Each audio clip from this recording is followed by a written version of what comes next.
Magandang umaga po sa lahat. Luzon, Visayas, Mindanao. Kung sa kayong dako ng mundo po tayo nagbabalik dito sa ating munting channel. Samuel Soriano, TV29, para mag-discuss ulit ng another coins. At ito po ay ating hilig, mangulikta ng bariya. Kaya ako tayo nandito nagsisili ng kanilang mga halaga, ang aking mga koleksyon at isa tayong kolektor.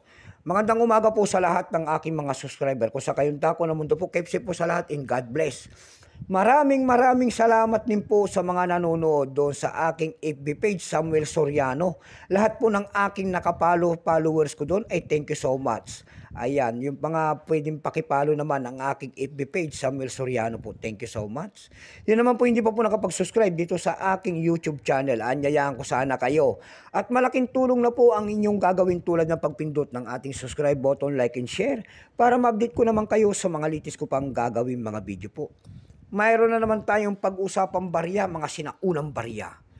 Ito po ay year 1994 po, ayan, ni Emilio Aguinaldo po. Ayan, pagkatalikod po, makikita nyo po ang 5 pesos and then Nara 3. Ayan. Ang scientific name po niyan ay Petrocarpus indicus. Ayan na.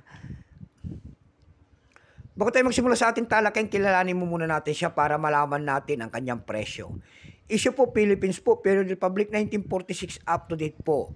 Type nito standard circulation coins, years 1991 hanggang 1994, 4 na taon lamang.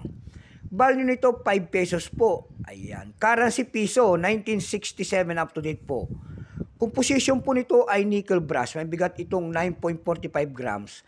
May haba pong 25.5 mm. May kapal po naman itong 2.6 mm. Hugis po bilog. Orientation niyan ay middle alignment. Itinigil naman ang paggamit sa barya na ito noong January 2, 1998. Number NDAS3751. Reference number KMDAS259. Siya po si Emilio Aguinaldo. Ito pong year 1994, ito po ay 9% lamang. Wala pa pong may pakita ang ating Bangko Sentral kung ilang pirasong ginawa sa barya na ito. Pero may price na po ito doon sa ating numista, kung tawagin ng ating mga kolektor. Yung kanyang extra fine 67, napakahirap ng magagilap ng kanyang presyo. Dako tayo sa eb.com.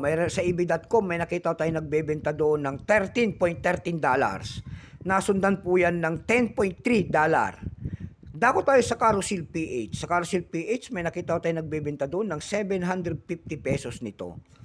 Nasundan po yan ng 680 pesos. Yung pinakamababa po na bintahan doon ay 600 pesos na.